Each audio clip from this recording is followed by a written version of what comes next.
welcome to BBN e-learning classes. Today we are going to discuss a very important topic, that is magnetic field at a point on the axial circular current carrying coil. Okay students, exam point of view से बहुत ही important question है, थोड़ा सा समझने में difficult है।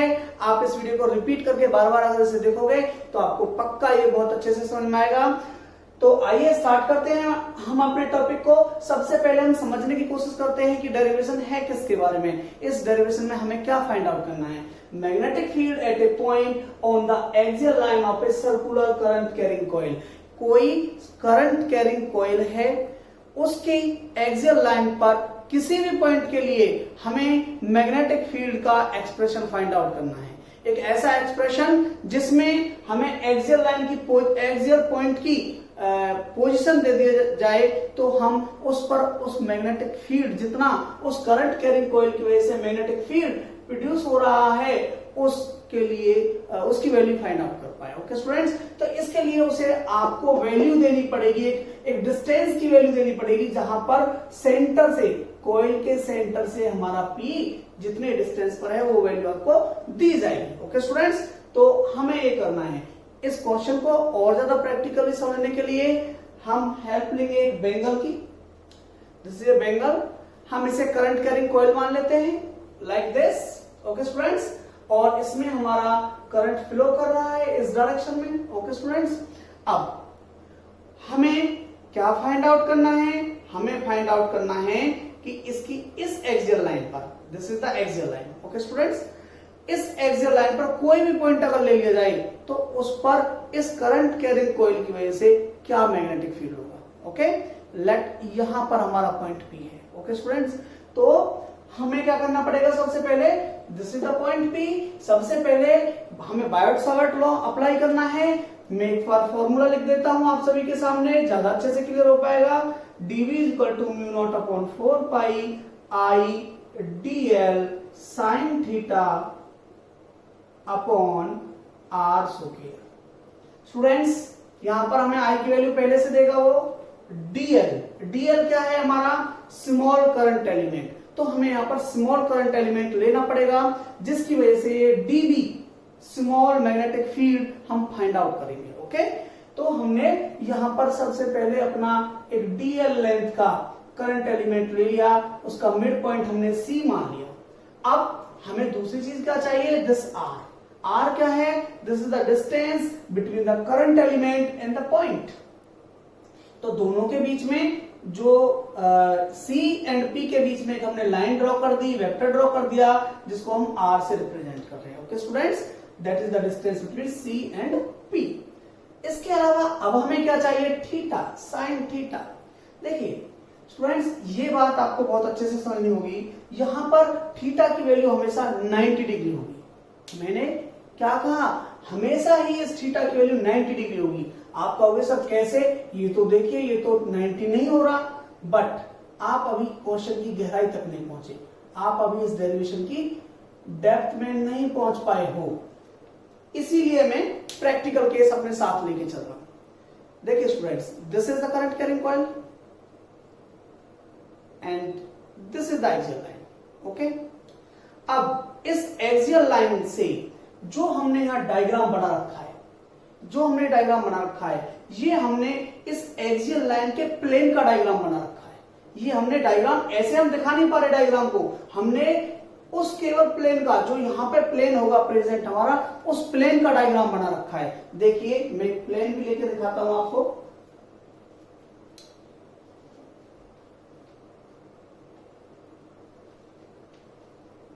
This is the plane. यहां पर हमारी एक्सियल लाइन रहेगी, जस्ट 1 सेकेंड, यहां पर हमारी एक्सियल लाइन रहेगी और ये वो प्लेन है जिसका डायग्राम हम दिखा रहे हैं आपको। हम डायग्राम इस तरीके से दिखा रहे हैं, ये हमारी एक्सियल लाइन है और इस तरीके का डायग्राम हम दिखा रहे हैं। स्टूडेंट्स, इस प्लेन पर जितनी भी लाइंस ड्रॉ की जाएंगी वो सभी इस कॉइल के लिए परपेंडिकुलर होंगी। ऐसा मैंने क्यों कहा, देखिए मैं आपको केस दिखाता हूं। अभी हमें ये डायग्राम ऐसे दिख रहा है। ओके स्टूडेंट्स, एक्सियल लाइन को सीधा कर लेता हूं। अभी हमें ये केस ऐसे दिख रहा है। ओके, बट रियलिटी में ये केस कैसा है, इस टाइप का। अब आप कहोगे सर अभी भी हमें समझ में नहीं आया, तो देखिए मैं कहता हूं कि इस कॉइल के ऊपर इस प्लेन के अंदर जितनी भी लाइंस होंगी वो सभी परपेंडिकुलर होंगी इस कॉइल के रेस्पेक्ट में। कैसे? ऐसे। अब आप समझ सकते हैं, दिस इज द कॉइल और this is the plane, this is the plane. सभी लाइंस जो हैं परपेंडिकुलर हैं। अब आप समझ पा रहे हैं, ये जो हमारा प्लेन है परपेंडिकुलर है, तो इस तरीके से हम कह सकते हैं स्टूडेंट्स कि जो थीटा होगा 90 डिग्री होगा। ओके स्टूडेंट्स, सो यहां पर हमारी वैल्यू जो होगी that will be mu not upon 4 pi i d l sine 90 कितना हो जाएगा students? 1 divided by r square. Okay students, अब और भी कुछ वैल्यूज हमने लिए। देखिए हमने सेंटर ओ माना है, मैं आपको थोड़ा सा डिस्क्रिप्शन देना चाहूंगा, और x है हमारे O से P की डिस्टेंस। स्टूडेंट्स इस कॉइल की रेडियस हमने स्मॉल ए लिया है। इस तरीके से हम इस रिजल्ट तक पहुंचे हैं। अब इसके बाद स्टूडेंट्स यहां पर एक एंगल बन रहा है, हम इस एंगल को फाई ले लेते हैं। ओके स्टूडेंट्स, तो अब हमने small current element at the point C की वजह से जो इस P पॉइंट के ऊपर मैग्नेटिक फील्ड प्रेजेंट होगा, जो स्मॉल मैग्नेटिक फील्ड इस स्मॉल करंट एलिमेंट की वजह से प्रेजेंट होगा, वो हमने फाइंड आउट कर लिया है। अब हम फाइंड आउट करना चाहेंगे एक और करंट एलिमेंट की वजह से जो स्मॉल मैग्नेटिक फील्ड प्रोड्यूस होगा इस पॉइंट P पर। Let D is the mid point of this current element having the same length dl। ये भी कोई करंट एलिमेंट है जिसकी लेंथ है dl और इसका मिड पॉइंट है d। हमें अगेन वेक्टर ड्रॉ करना पड़ेगा। r is the distance, same distance है। क्यों? क्योंकि ये एक्सियल लाइन है। एक्सियल लाइन में यहाँ कॉइल के किसी भी पॉइंट से हम लाइन ड्रॉ करेंगे एक्सियल पॉइंट पर, तो सेम ही लेंथ उसकी होगी। ओके स्टूडेंट्स, तो इस तरीके से आप कह सकते हो कि इसके लिए जो हमारा मैग्नेटिक फील्ड आएगा, मैं उसे dv डैश से रिप्रेजेंट कर रहा हूं, that will be mu naught upon 4 pi I dl sin theta upon r square।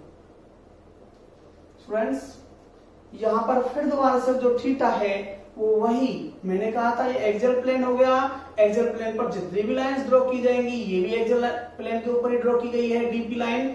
जितनी भी लाइंस ड्रॉ की जाएंगी वो कॉइल पर 90 डिग्री का एंगल बना रही होंगी। कैसे? मैं आपको एक्सप्लेन कर चुका हूं। So the value will become mu naught upon 4 pi I dl divided by r square। sin 90 की वैल्यू 1 हो गई।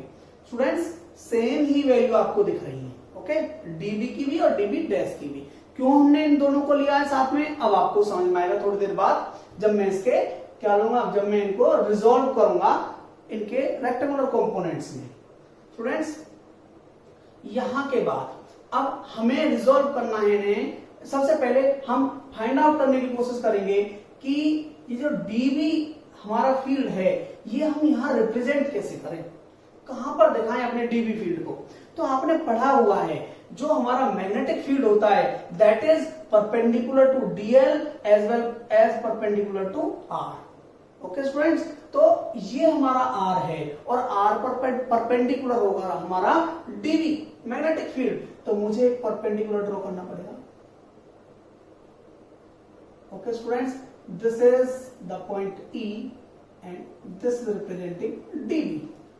वैसे ही dv डैश की डायरेक्शन क्या होगी, that will B perpendicular on this line dp and ये मैंने ड्रॉ की, this is perpendicular. Okay students, तो मैंने इसको f मान लिया। तो इस तरीके से मुझे सेम लेंथ लेनी होगी जितनी हमने उधर ली है, क्योंकि दोनों का मैग्नीट्यूड बिल्कुल सेम है। ओके स्टूडेंट्स, तो अब हमें पता है कि यहां पर हमारा राइट एंगल बना हुआ है, सेम नीचे भी हमारा राइट एंगल बना हुआ है। स्टूडेंट्स जब हमें dv की वैल्यू फाइंड आउट कर ली हमने और dv डैश की वैल्यू हमने फाइंड आउट कर ली, और हम इन्हें रिजोल्व करेंगे किसमें, रेक्टेंगुलर कंपोनेंट्स में। क्यों करेंगे? क्योंकि अभी ऐसे हम कैलकुलेट नहीं कर पाएंगे कि टोटल मैग्नेटिक फील्ड क्या होगा इन दो करंट एलिमेंट्स की वजह से। ओके, तो रिजोल्व करने के लिए एक इसका निकलेगा हॉरिजॉन्टल कंपोनेंट, मैं भी डीवी की बात कर रहा हूं, और एक इसका निकलेगा vertical component. Okay students, dB का, वैसे ही इस dB डैश का भी एक निकलेगा हॉरिजेंटल कंपोनेंट जो कि सेम इसी डायरेक्शन में होगा। इस डायरेक्शन को हम x ले लेते हैं, हॉरिजेंटल से को हम x एक्सिस के पैरेलल लेते हैं, एंड वर्टिकल हमारा जो होता है y एक्सिस के पैरेलल होता है, और dB डैश का जो वर्टिकल कंपोनेंट रहेगा वो रहेगा इस तरीके से, this is y dash. Okay students, अब हम इनकी वैल्यू फाइंड आउट करने की कोशिश करेंगे। सबसे पहले मैं आपको समझाना चाहूंगा कि जो रेक्टेंगुलर कंपोनेंट होते हैं हम फाइंड कैसे करते हैं। Okay students, let this is a vector, ये कोई वेक्टर है जिसका मुझे वर्टिकल एंड हॉरिजॉन्टल कंपोनेंट, जिनको हम रेक्टेंगुलर कंपोनेंट कहते हैं, वो हमें फाइंड आउट करने हैं। Let the vector is a vector. Okay, तो इसका जो हॉरिजॉन्टल वेक्टर होगा that will be parallel to the horizon. Horizon के पैरेलल ये हो गया हमारा, ये एक्स एक्सिस की डायरेक्शन में होता है, and this is vertical. Okay students, अब मैं इस वेक्टर को यहां भी फाइंड आउट कर सकता हूं, इस वेक्टर को मैं यहां भी फाइंड आउट कर सकता हूं। सबसे पहले मुझे क्या करना होगा, सबसे पहले मुझे यहां एक पैरेलल लाइन ड्रॉ करनी पड़ेगी जो कि इस वेक्टर वर्टिकल कंपोनेंट के जस्ट पैरेलल में बनी हुई है स्टूडेंट्स। तो मैंने ये ड्रॉ कर दी, जितना मैग्नीट्यूड इसका है उतना ही मैग्नीट्यूड यहां वर्टिकल कंपोनेंट का होगा। ओके, तो अब यहां पर 90 डिग्री है, क्यों? क्योंकि हॉरिजॉन्टल कंपोनेंट और वर्टिकल कंपोनेंट दोनों आपस में मिलकर 90 डिग्री का एंगल बनाते हैं। ओके, तो अब देखिए एक ट्रायंगल बन गई। अगर यहां मैं थीटा मान लूं, इस वैल्यू को मैं थीटा मान लूं, this is the perpendicular and this is the base, this is the hypotenuse. Okay, this is O and this is B. Let this is B. अब देखिए मुझे सबसे पहले हॉरिजॉन्टल कंपोनेंट फाइंड आउट करना है, तो हॉरिजॉन्टल का मुझे रिलेशन निकालना होगा किससे, इस जो हमारा हाइपोटेनस है इसके साथ में। Then OB divided by OA is equal to, OB क्या है बेस, OA क्या है हाइपोटेनस। बेस अपॉन हाइपोटेनस क्या होता है, कॉस ऑफ थीटा। इस तरीके से मैं फाइंड आउट कर लूंगा OB is equal to OA cos theta. और इस तरीके से मैंने देखिए OA इसका एम्पलीट्यूड कितना है A, मैग्नीट्यूड कितना है A। ओके, A का मैग्नीट्यूड इनटू कॉस थीटा। इस तरीके से मैं कह सकता हूं कि जो मेरा हॉरिजॉन्टल कंपोनेंट होता है that is the cos theta of A vector. Okay, अब मैं वर्टिकल कंपोनेंट अगर फाइंड आउट करना चाह रहा हूं तो मुझे फाइंड आउट करना है इसको, that is the perpendicular in this triangle. इस ट्रायंगल में परपेंडिकुलर की तरह काम कर रहा है। This is AB divided by hypotenuse that is OA and this will become sin theta. Okay students, अब sin थीटा बन गया, हमें फाइंड आउट करना था AB and it will become OA sin theta. OA sin theta बन गया। OA क्या है हमारा, A का magnitude sin theta, sorry, and AB क्या है हमारा, AB is the vertical component. तो इस तरीके से हम कह सकते हैं कि अगर हमें वर्टिकल कंपोनेंट किसी का फाइंड आउट करना है then it is the sin theta of the vector. Okay, इस तरीके से हमने वर्टिकल कंपोनेंट निकाला, हॉरिजॉन्टल कंपोनेंट निकाला। अब हम वही चीज यहां अप्लाई करने की कोशिश करते हैं, बट उसके लिए मुझे क्या चाहिए, मुझे ये एंगल चाहिए कि ये एंगल है कितना। स्टूडेंट्स, इस एंगल को हमें फाइंड आउट करना पड़ेगा। इस एंगल को फाइंड आउट अगर हम करें तो मुझे पता है कि this is a straight line, OX is a straight line. Okay, अब कोई भी स्ट्रेट लाइन क्या बनाएगी, 180 डिग्री का एंगल बनाएगी। ओके, तो 180 डिग्री के एंगल में क्या क्या है, फाई है प्लस एंगल CPE है प्लस एंगल EPX, तीनों है, EPX जो कि हमें निकालना है। Friends, this is 180 degree. Now हमें पता है एंगल CPE ये कितना है, 90 degree. So 5 plus 90 plus angle EPX is equal to 180 degree. यहां से हम कह सकते हैं 5 plus angle E P X is equal to 90 degree, क्योंकि 90 इधर जाएगा, सब्ट्रैक्ट हो जाएगा और 90 रह जाएगा। और इस तरीके से हम एंगल ई पी एक्स भी फाइंड आउट कर सकते हैं, दैट इज 90 डिग्री माइनस 5। तो इस तरीके से मेरा जो ये एंगल है that is 90 minus 5।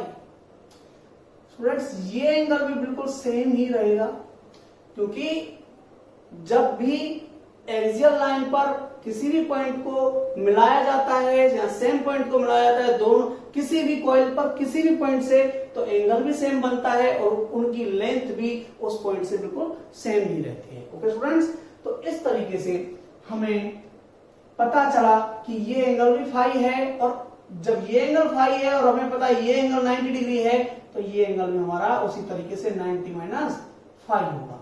Okay students, ये आपको अंडरस्टैंड हो जाना चाहिए बड़े ही इजीली। अब हम आगे बढ़ते हैं, रेक्टेंगुलर कंपोनेंट्स का वैल्यू फाइंड आउट करने की कोशिश करते हैं।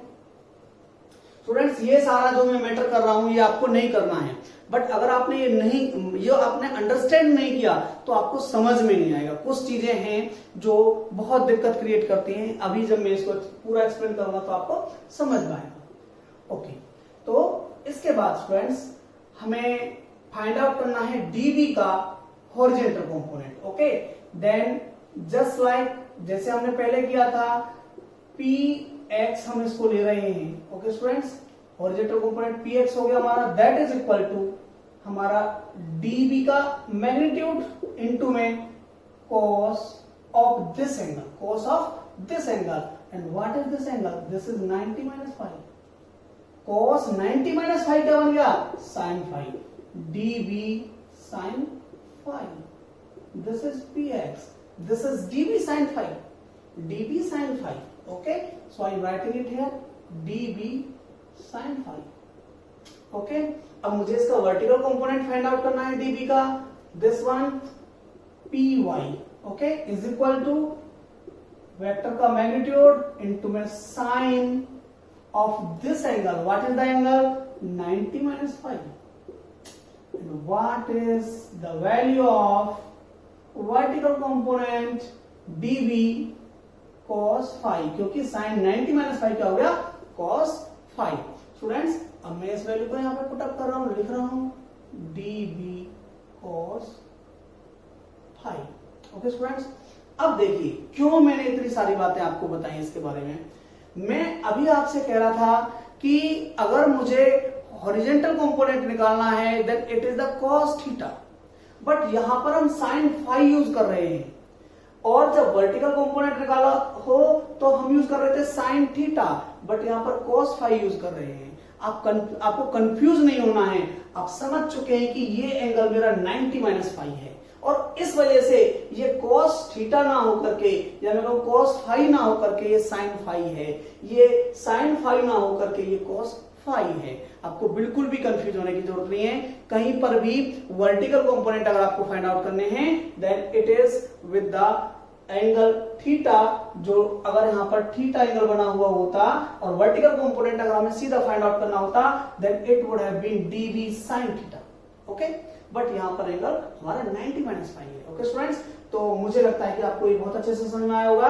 अब सेम केस यहां पर है नीचे, सेम क्या होगा?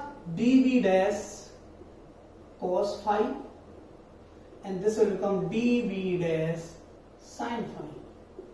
ओके स्टूडेंट्स, ये रेक्टेंगुलर कंपोनेंट्स में रिजॉल्व करना आपको समझ में आया होगा, बहुत अच्छे से समझ में आया होगा। हम इनकी रिजल्ट्स यहां पर लिख देते हैं। On resolving dv and dv dash in rectangular components हमें एक लाइन लिखनी होगी। ये इस डेरिवेशन के नोट्स आपको दिए गए डिस्क्रिप्शन में लिंक पर मिल जाएंगे। तो सबसे पहले हम लिखेंगे dv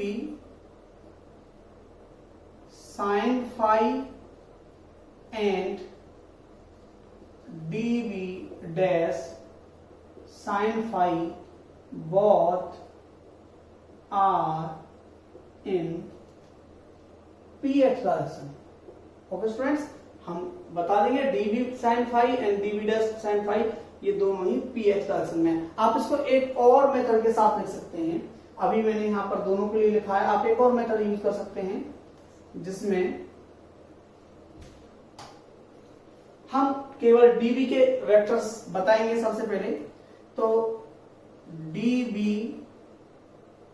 sin phi is in px direction, dB cos phi is in py direction. dB sin phi हमारा px डायरेक्शन में है, dB cos phi मेरा ये py डायरेक्शन में है। इन द सेम वे यहां ले सकते हो dB dash sin phi is in px direction, comma dB dash cos phi is in py dash direction.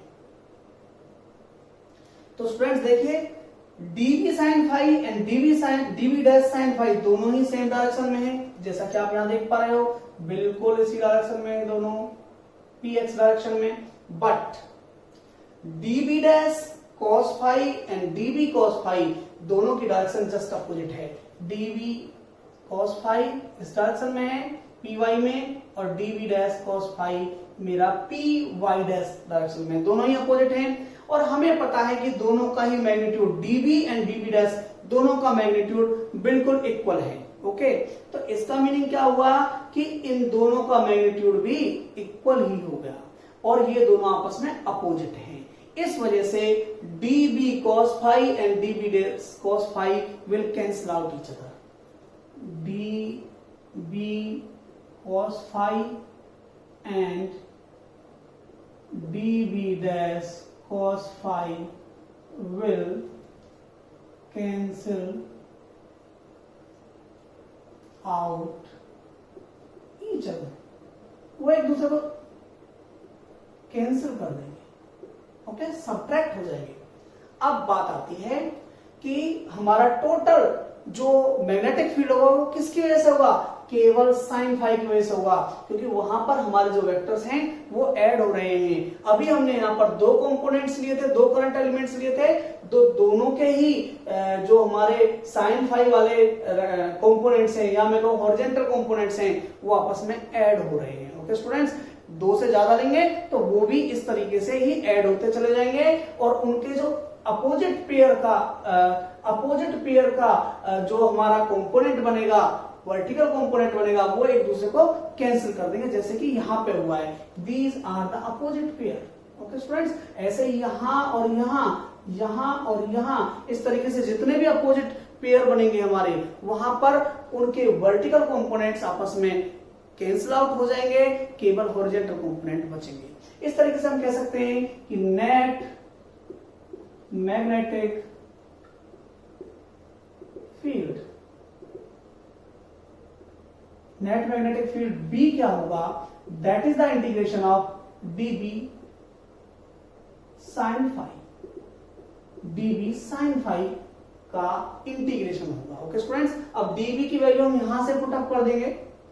dB की वैल्यू क्या है, mu not upon 4 pi I dl divided by r square.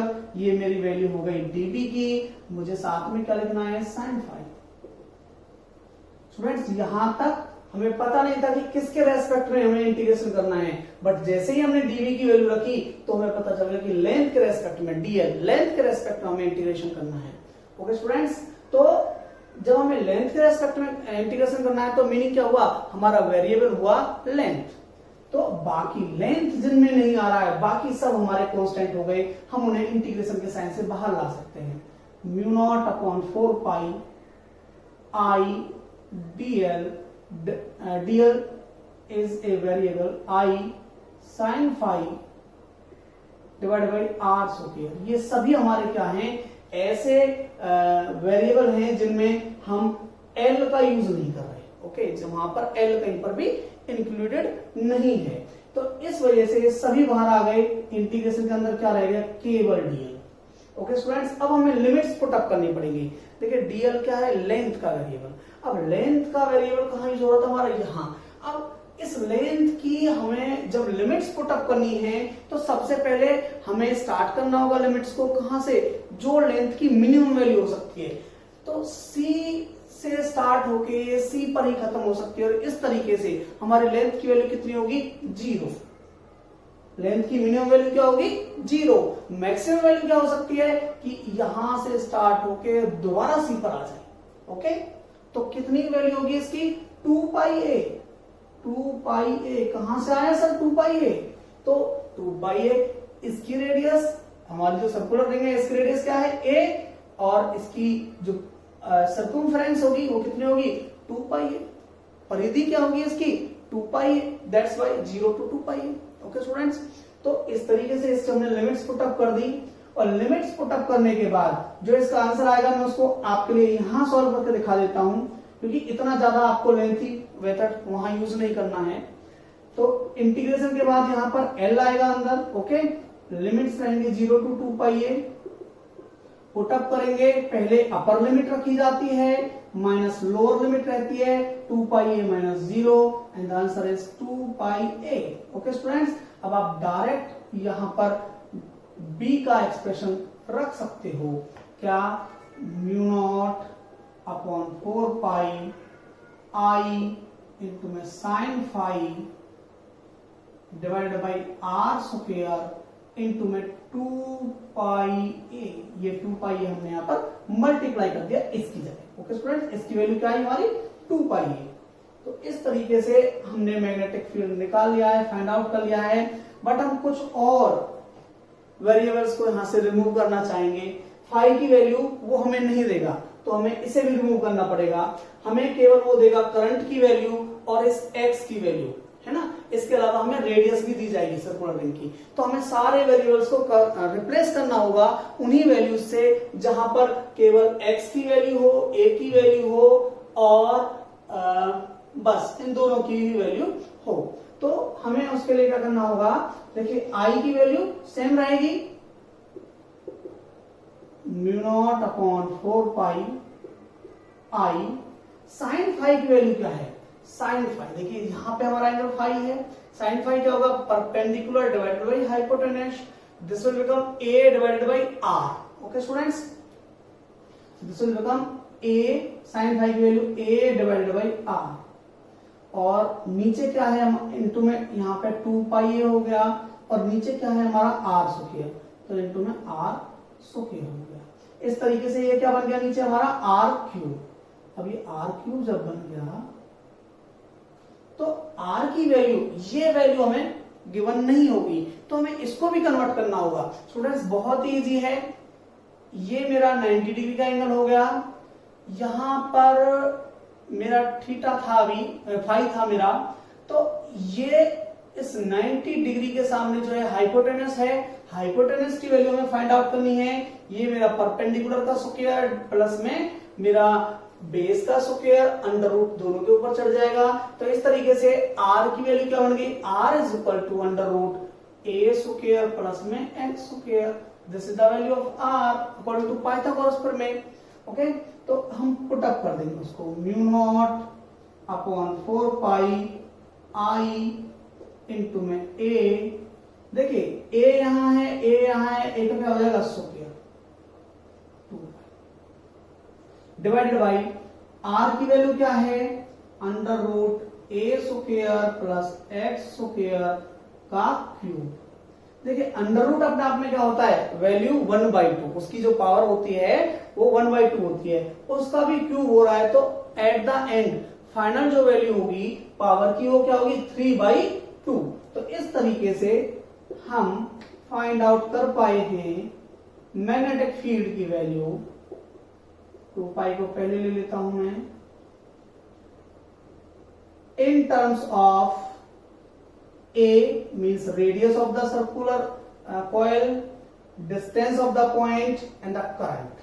इन तीनों की value से हमने expression find out कर लिया magnetic field का। This is the expression which we require, जिसकी हमें रिक्वायरमेंट थी।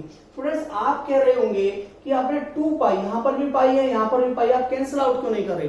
देखिए स्टूडेंट्स, म्यू नॉट की जो वैल्यू होती है that is 4 pi into 10⁻⁷।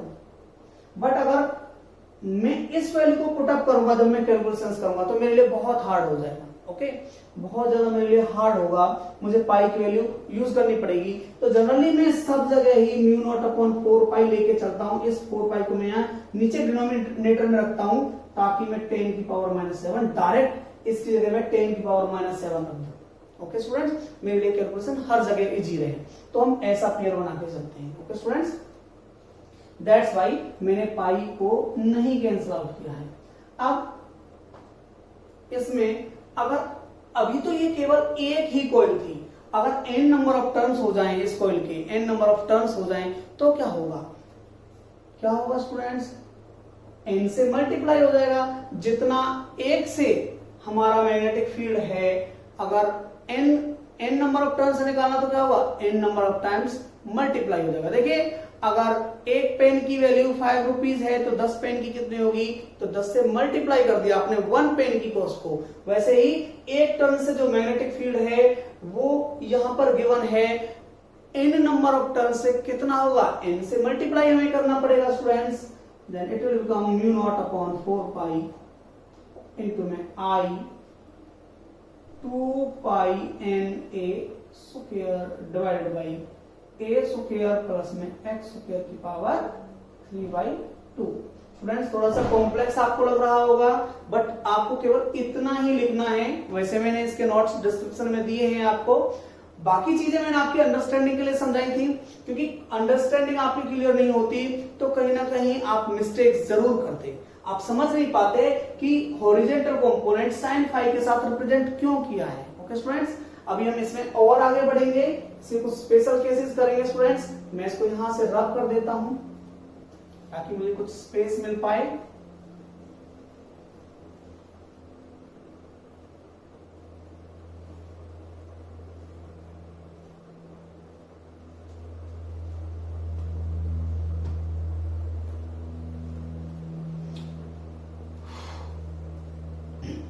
Students, special cases में मेरा पहला केस है,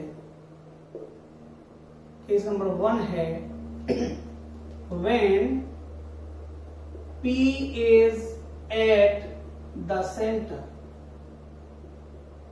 of the coil। अगर ये P पॉइंट मेरे इस सेंटर पर ही पहुंच जाए, O पर ही पहुंच जाए, तो क्या होगा? मैग्नेटिक फील्ड की वैल्यू क्या होगी स्टूडेंट्स? वहां पर क्या रहेगा? x की वैल्यू क्या हो गई? 0। इसका सीधा मतलब क्या हो गया कि x is equal to 0। x की वैल्यू 0 हो गई। इस एक्सप्रेशन में आप अपने x की वैल्यू को 0 रखो, then what will be? b is equal to mu not upon 4 pi i into 2 pi a square divided by a square. x की वैल्यू 0 हो गई की पावर 3/2। स्टूडेंट्स, यहां पर स्क्वायर है, यहां पर 3/2 है, इस पावर से ये कैंसिल आउट हो जाएगा and we will find mu not upon 4 pi i into 2 pi a square divided by a। यहां पर बचा a का क्यूब, ये से इस 2 से ये कैंसिल आउट हो गया। ओके स्टूडेंट्स, अब इससे हम कैंसिल आउट करेंगे, then we will find only a। then we are going to find the value mu naught upon 4 pi into में I into में 2 pi divided by a। Students, यही वो एक्सप्रेशन है जो हमने इससे जस्ट पहले क्वेश्चन में, जहां पर हम फाइंड आउट कर रहे थे magnetic field at the centre of his current carrying circular coil, वो सेम एक्सप्रेशन था। अभी कहोगे सर सेम नहीं है, तो देखिए पाई से पाई कैंसिल आउट, 2 से 4 cancel out and we are going the same expression mu not upon 2 i divide by a। Same expression है mu not i divide by 2a। ये हमारा circular coil, current carrying coil के centre पर हमें magnetic field मिलेगा। Okay students, the next case will be when this p point is very very far from this coil, current carrying coil। Students, उस time में क्या होगा? x की value इस रेडियस के कंपैरिजन में बहुत ज्यादा लार्ज हो जाएगी। x is very very greater than a। अब उसमें क्या होगा? यहां पर हम x के कंपैरिजन में a को क्या कर देंगे? इग्नोर कर देंगे। स्टूडेंट्स, यहां पर x और a दोनों आ रहे हैं, तो हम इस a को इग्नोर कर देंगे। वैल्यू कैसे निकलेगी, b is equal to mu naught i into 2 pi a square. मैं इस 2 को यहां लिख लेता हूं, डजेंट मैटर, सेम रहेगी वैल्यू, अपॉन में 4 पाई इंटू में x स्क्वायर की पावर 3/2। मैंने यहां पर a नहीं लिखा है क्योंकि मैंने इग्नोर कर दिया, because x is very very greater than a। Students, और इस तरीके से देखिए बहुत सारी बुक्स में क्या कर रखा है, i इंटू में पाई a square. Pi a square क्या है, basically pi a square. Pi a square क्या हुआ, इस सर्कुलर रिंग का एरिया, इस सर्कुलर रिंग का एरिया हो गया। ओके, तो इस तरीके से मेरा फॉर्मूला बन गया I इंटू ए, और I इंटू ए क्या होता है, मैग्नेटिक डायपोल मोमेंट।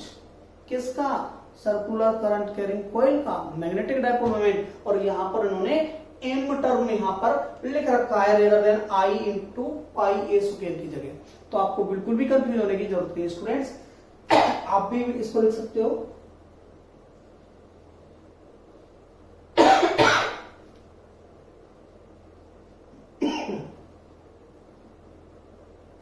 टू से ये 2 कैंसिल और यहां पर आ गया x क्यूब। तो इस तरीके से आपने ये वैल्यू भी फाइंड आउट किए हैं, और इसके स्पेशल केसेस भी यहीं पर फिनिश होते हैं स्टूडेंट्स। आई थिंक कि आपको समझ में आया होगा।